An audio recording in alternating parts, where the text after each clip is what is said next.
G'day, it's Rob here again. Well, the other day I was driving down the road in the old ute, just come back from dropping off all my beer bottles, empty beer bottles down the local recycle depot, and got a bit of cash for a few more beers. And I went past a pile of junk on the side of the road, and I did a double take. I thought, wow, that looks like a generator. I thought, no, it couldn't be a generator. So I went around the block, came back for a second look, and it certainly was. It was a Honda EX650 sitting on the footpath with some clothes baskets and other junk. And I've got to say, she looks a bit rough. But all things possible. And man, this is one heavy generator. For a 650 watt generator, this thing weighs as much as a 1 kVA unit that I've got. It's bloody heavy. The Honda, of course, always do build pretty good stuff, and this is one of those sort of silent jobs, relatively silent as generators go. Yeah, they're good few years old, and it's obviously been owned by a tradesman of some sort. You can see it's been. Whoops, something fell off then. What was that? Oh, a bit of rubber that goes around here. I'll have to fit that. Yeah, it's obviously been owned by a tradie. It's all scuffed up pretty bad, but nothing actually looked broken. Like everything that's important looks good. It's been standing obviously for a long time, and whether it goes is anybody's guess. I mean, there's something wrong here. The cord is not doing its business, but if we see it will pull over, yeah, it feels like compression there. Obviously the pull mechanism he's looking at. So let's sum up what we've got. Could it be any good? Let's go through the procedure. Now, first thing we're going to look at is the off, on, choke. Now, all generators need choke to start. I've never seen a generator yet that would start without choke from cold. And even when hot, a lot of them need choke because they run them pretty lean to make the fuel tank last a long time. So even hot ones, quite often you have to use choke. And the choke, she does not work. Now, that's a good sign. That's a good thing. No choke. That means it's pretty unlikely this thing's been run for quite a while. Once the choke broke, the lever, hang on, oh shit, no, it does go there. It's just a bit stiff. Oh well. Well, that was going to be a good thing, but now we have got choke. Okay, that's good. Well, less to fix. So maybe it's the pull start. Maybe the motor's cactus. Who knows? Who knows? So, first thing you do, check the oil. Now, I've actually already had a look in here, but I'll show you what to look for. Have a look at the oil. Zip her back. She might be a bit full. Yeah, see, she's full right up. The oil looks pretty black. So it's got bags of oil. And this is one of those motors, there's no drain on these. See the shape of this bit here? When you want to change the oil, you have to just tip it out to fill a hole, put a tin under there, and tip it into that, and this little spout there. So what's the oil feel like? That's always a good sign. It feels carbony. Well, it's obviously pretty dark. It feels a bit gritty. But I didn't see any no signs of metal contamination. So that might just be carbon from ring blow by. Maybe the rings are shot. That feels like carbon, yeah, from a ring blow by. I did up a little Kawasaki in a video way back. I actually made new rings for it because these old generators, if you can get parts for them, they will cost you an arm and a leg, and the chances are you can't buy parts for a lot of this old stuff. You know, they just don't stock it anymore. It's doing this left-handed bit in there. Ah, come on, there you go. That's right. Anyway, it's got oil.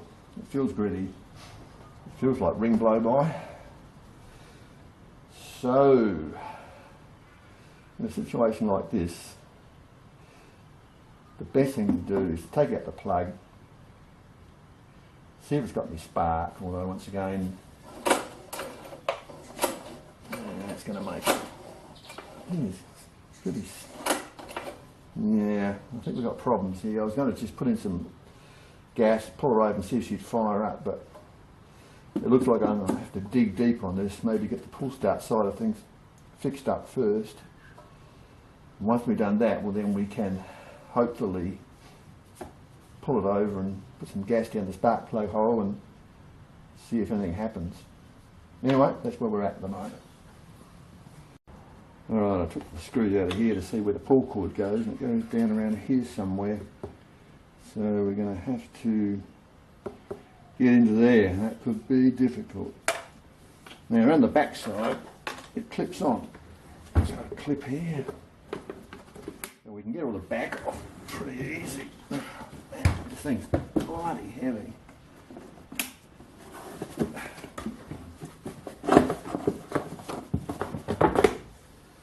Right. So, what have we got here?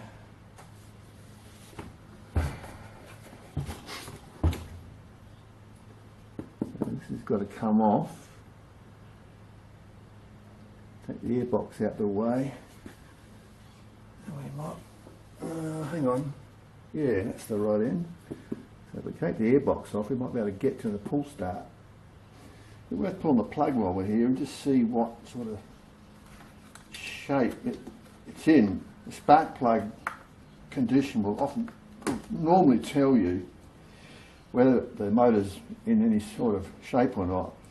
You know, if it's carboned up or oily, you can tell whether it's a fuel problem or a ring problem. So we'll pull the plug on this and we'll have a look, see what we've got.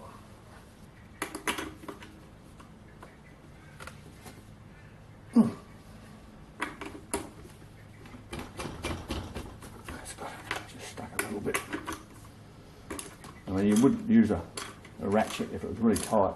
You'd use a breaker bar, but this came out. You shouldn't even use a breaker bar on a spark plug anyway.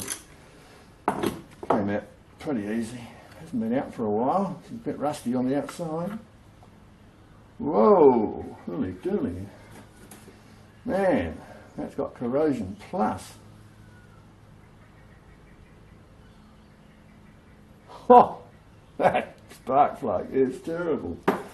Bloody hell. I'll give you a close-up on that. Have a look at this spark plug. I mean, look at the end of that. Isn't that? That's unbelievable. I've never seen anything like that, ever. I've seen some bad ones, but that's almost completely solid. It's just all oxidised and I don't know what the hell. I mean, that's incredible. But the good thing is there's no oil. And there's no soot either. No black soot, which means that the fuel system should be okay once you give it a bit of a wash through. You know, it's not obviously not flooding. And there's no soot, no oil. There's no oil. Now, oil is always a bad sign. It means the rings are shot and the motor's, you know, got terminal wear. But in this case, that plug, even though it's really terrible, it's a good sign. Alright, we'll move on. Alright, let's have a look at the air cleaner. No dirt, that's a good sign. As you can pretty well bet that this foam will be all, yeah, that's all buggered, you see, like, so that's no good, that's got to be replaced. Oh shit, it's just falling to pieces. That's what you get with this old stuff. Foam filters will only last for probably 10 years maximum. They just rot to pieces, get it out without destroying, making a big mess. We'll keep it intact, we can use it as a pattern for a new one. It'll make life a bit easier, but at least it's clean. You can see it hasn't done a lot of dirty work. That's a good thing. So we'll just put that out of the way over there for now. And, yeah. Alright. Moving on. Right, well so far so good. I've got it apart. It wasn't as difficult as I thought. basically take off the airbox, disconnect this pipe here which goes down here. It's some sort of a drain by the look of it. Disconnect this one which goes to the float bowl. Take off the drain for the float bowl. 2 bolts on the front down the bottom. Disconnect the choke cable. We'll loosen this bracket here first so you can swivel it around. So yeah, take off the choke cable and disconnect these 2 connectors that go to the front panel, and the whole thing will separate. It's not as bad as you first think. When you first look, you think, oh my god, this is going to be a nightmare. But yeah, just nut it through. So now I can get the pull start and I can fix that up. You notice I've put the bolts that retained the airbox on back on, holding the carby in place. We don't want to risk disturbing the gasket at the back while we work on this thing. So you just do it about finger tight on the spaces. It's all good stuff. So now it's a matter of work on this. And if I can't get to the bottom bolt, I'll take this pan off, which is held on by 4 bolts that go up from underneath. So we'll see how we go. I may have to take the pan off, but so far so good, and this is all totally separate now, which is good. So that's it. We'll keep plodding along. Okay, well I have to take the pan off the bottom, which is probably not such a bad thing. I can clean things up a bit better. You can't get to that bottom bolt without that. Taking that off, so I've got the 4 bolts out. It should just break apart now, which it does. You just have to take off the ground wire, which goes onto there. So yeah, now I can get to work on the self-starter. Bits of grass. It's actually not too bad, really.